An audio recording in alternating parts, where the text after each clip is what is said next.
Hey everybody, and welcome back for another episode of PowerWash Simulator. We are finally done with this stinking boat. Thank goodness. We're gonna clean the recreational vehicle again. Hello there, my transport is dirty and making me so sad. Please clean it up so I can smile once more. Harper Shaw. I guess we can do it. I remember last time it was really hard. Holy sh... Oh. What? What? What?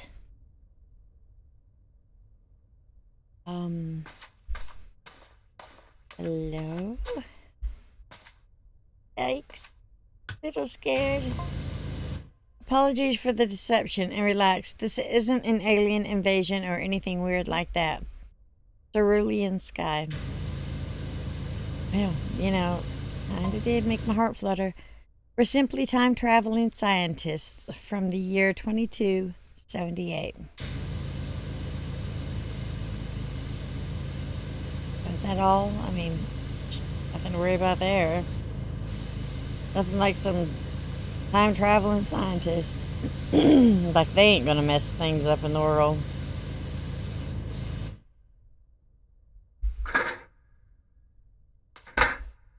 Which, come to talk about, is a great subject. Time travel. I don't know if I believe in the possibility of time travel or not. I have so many weird thoughts in my little pea brain of mine. It's like... Okay. Do I think that there are aliens? Little green men? Probably not. Other forms of intelligent life? Yes, I do. Does that make me weird? Yes, probably. But, you know, we are one little speck. We're one little rock. Heck, we're one little grain of sand in this entire universe. You can't tell me that's all there is. No. To quote one of my favorite movies, it would be a terrible waste of space. It would. There's got to be more.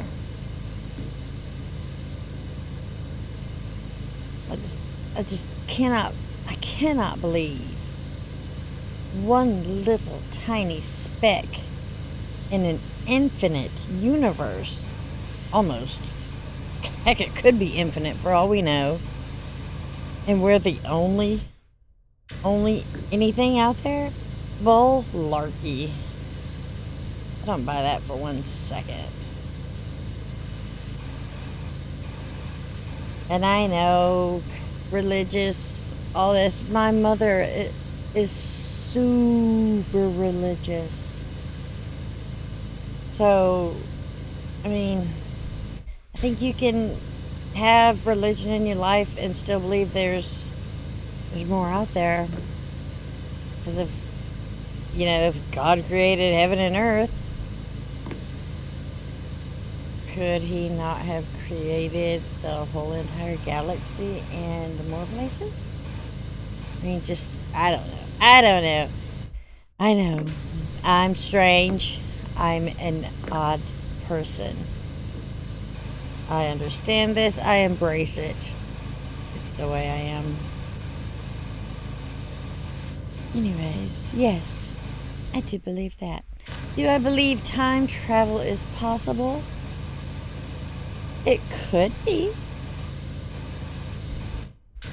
I mean, we have a lot of technology that is going on, currently being used, that most of the people don't even realize.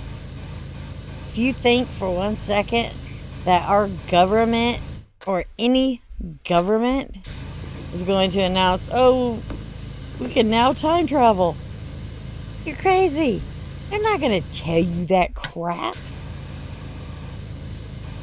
Why would they even tell you? They're going to take advantage of that for their own thing. They're not going to tell you anything. Someone hit us using technology that even we are unfamiliar with, disabling our entire systems with a strange substance and forcing us to crash land. Until our vehicle is completely clean, we're stuck here. But yeah, I mean, come on, people.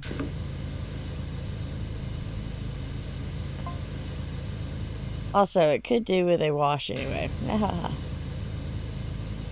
That's just, again, I am different. I think differently than most people.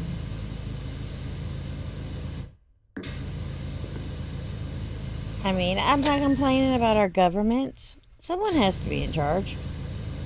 And, yeah, I mean, what kind of devastation would it lead to if the entire world, knew what was really out there? You'd have panic and, yeah, I don't blame them for keeping crap like that from us. But don't think for a second they're not keeping crap from us. That's just vulnerability there.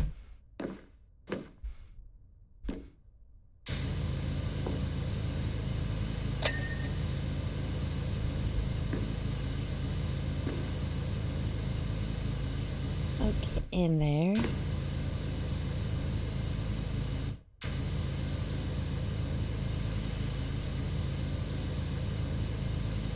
You know, and I can honestly say, if I could time travel, there isn't a whole lot I would change about my life. I mean, I know you can't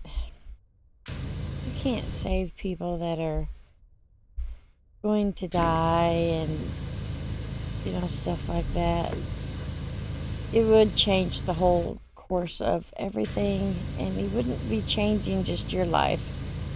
You'd be impacting everyone's life. I know that. But I would like to go back and see people. I would love to. I'd love to see my brother who passed. I'd love to see my grandmothers, my grandfathers. All of them are gone.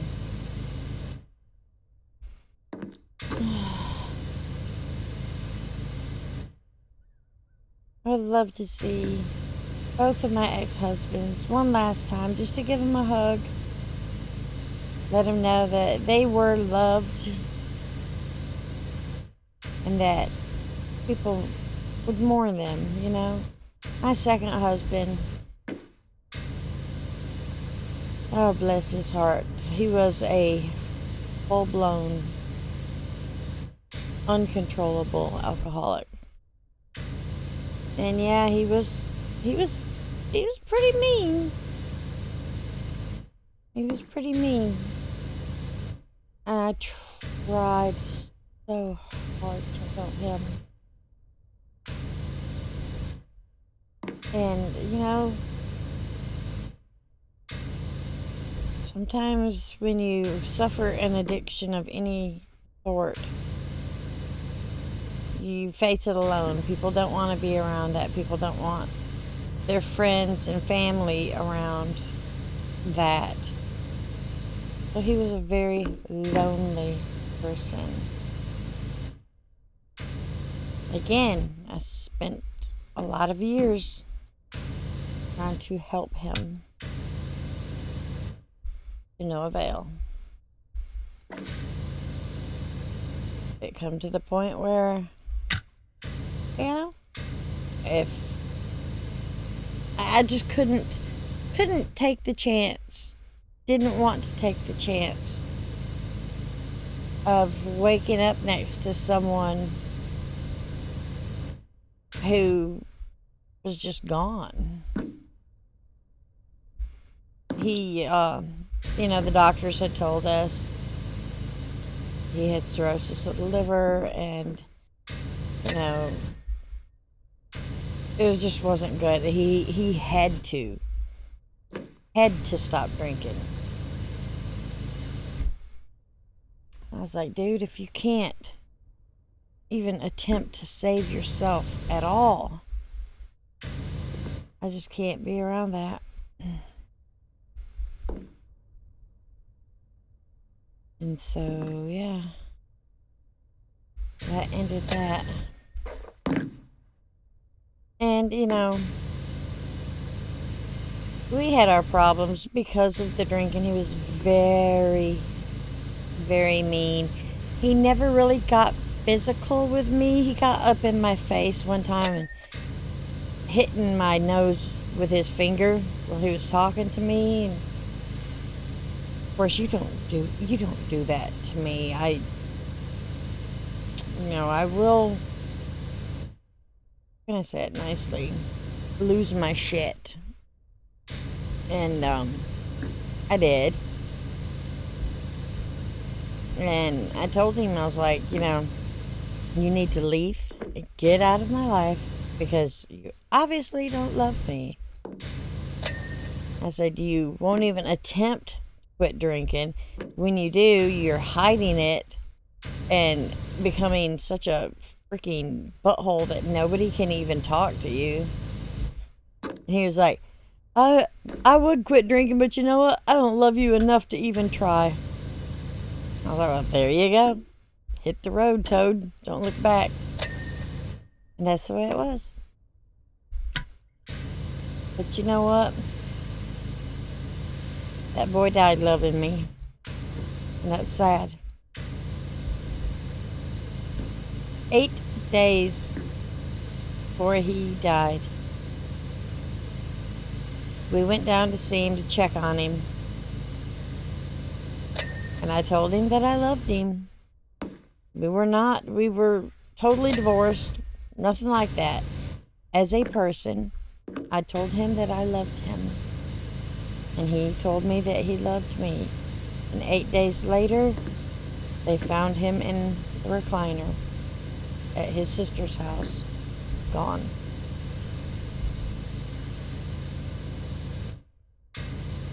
It's tragic. It's awful.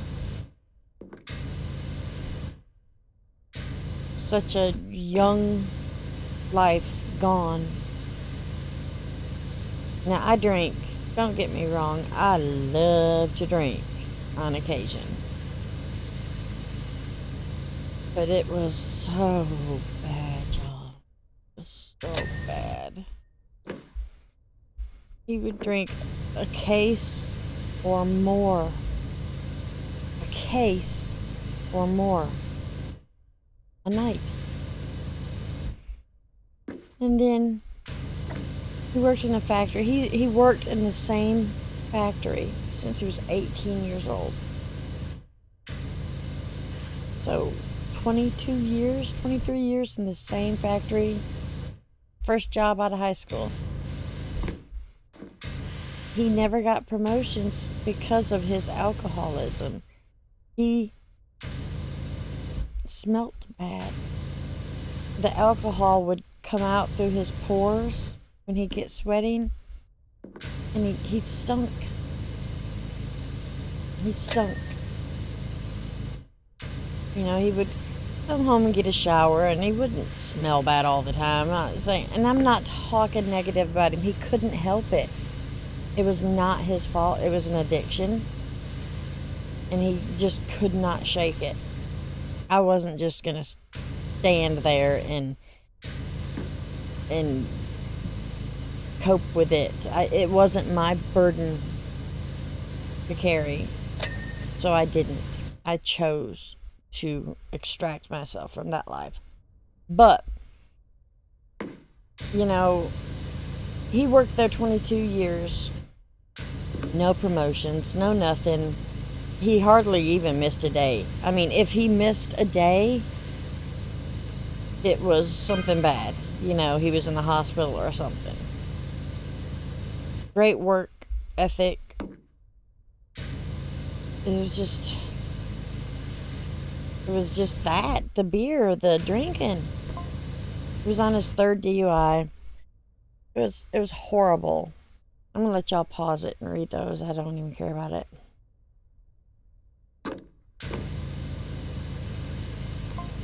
It was horrible, and a horrible way to go. His family, you know, they had their own lives and kids, and I don't know. He felt shunned almost by some of them, looked down upon, like he wasn't good enough. That's how he felt. And so, I mean, his sister was good to him. I think they all just kind of, you know, it was family, so they dealt with it, with the drinking and all that, but they didn't want to be it. Kind of like me, they didn't want to be around it. But what an awful lonely way to go. And my daughter, I absolutely loved him. He was good to my daughter. He was good to her.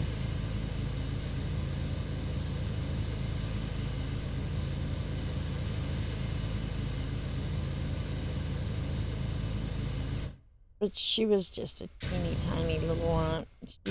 She remembers him because we still went and visited him over and over. I mean, I spent more years, no, well, close. Almost as long as we were married is what I spent not married to him and checking up on him and visiting him, and sad. It's just sad. A waste of a very good person. When he was sober, you couldn't have asked for a sweeter person. When he was drunk, he was a complete a-hole. I mean, I hated him drunk. And I don't hate people. It takes a lot for me to hate someone.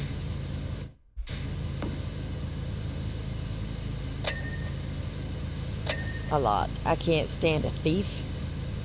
And I can't stand a liar. And I can't stand a cheater.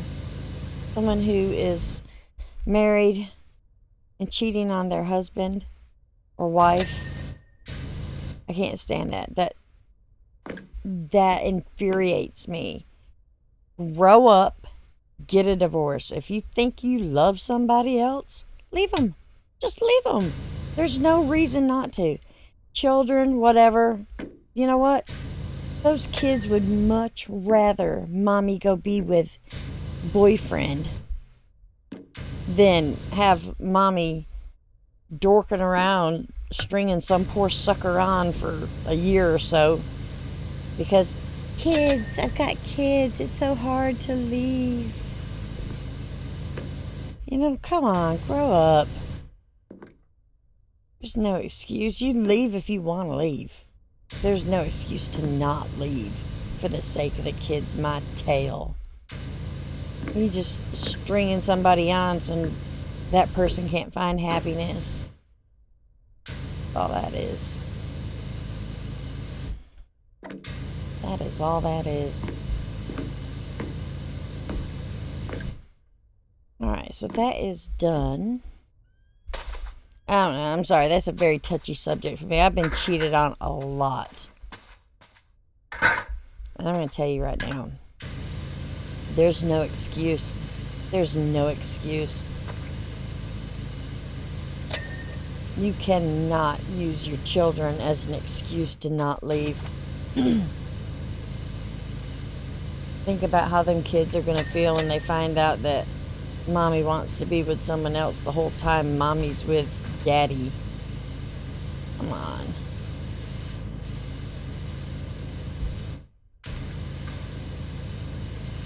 I don't know. I don't believe in wasting people's time. And if you don't love somebody enough to take that leap of faith, then you don't freaking love them. You don't deserve them. Let someone else love them who will.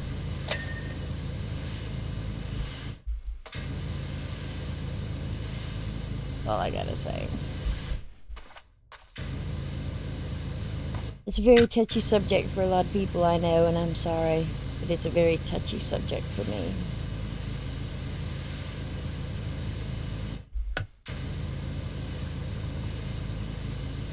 I've been the one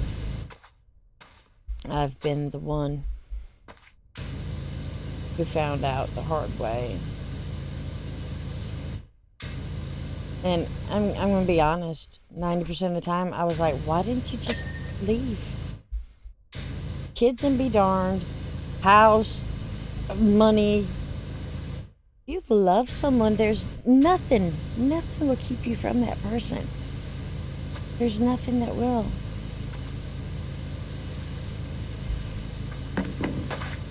Now, a man, it is harder on a man because a woman will almost always get their children. I mean, it's going to take a heck of a lot for that person to not get custody of her children. A man, you know, he's probably not going to get custody of his children. So that might give them pause. But again, gonna say it. If they love you, it doesn't matter. They will make it happen. They will not just lead you on for months and months and nothing.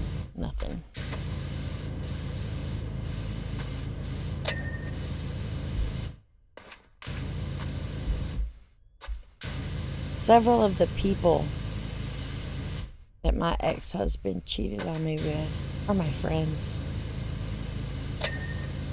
And they cried because he would promise them, oh, I'm gonna leave.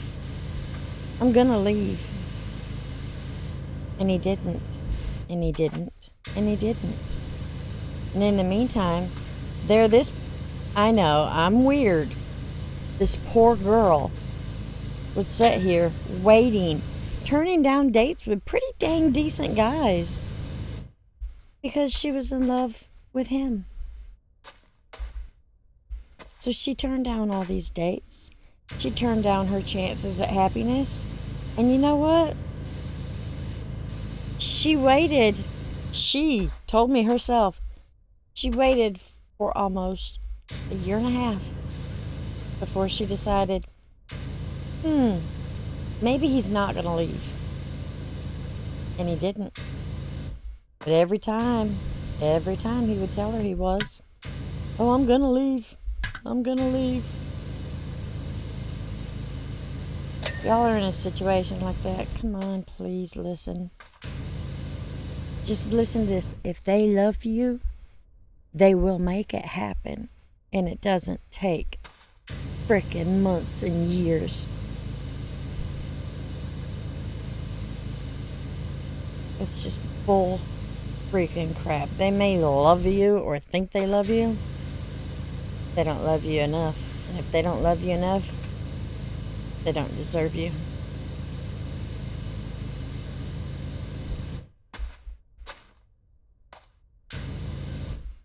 All there is to it, baby. All there is to it.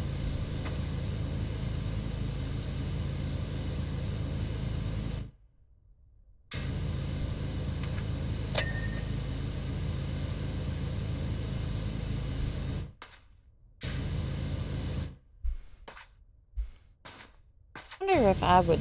Yeah, I would probably drive this spaceship. I'd probably drive it. Drive it up to the Dollar General, be like, hi, y'all. You got any of them Marlboro Light 100s? Oh, I wish I had a cigarette right now. Oh, kind of. It's actually getting better. I drank coffee. I drank like almost a full pot of coffee yesterday. Well, last night. Probably why I woke up at like 4 o'clock this morning. But I did. Oh my god. I've been staying away from coffee because to me, I can't have my coffee without having my cigarette. They just go hand in hand. It's like peas and carrots.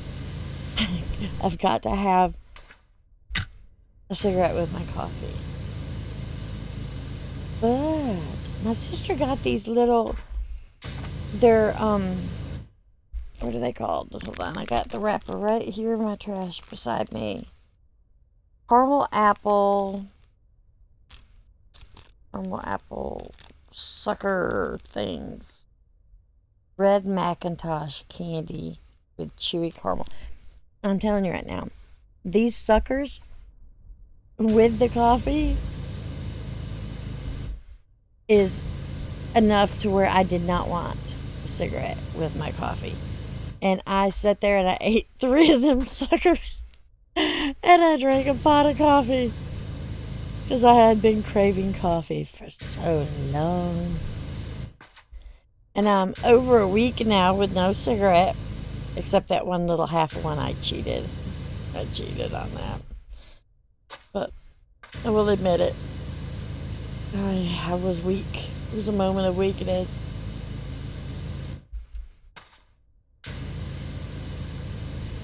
But yeah, I'm very, very happy I got to drink some coffee. Finally.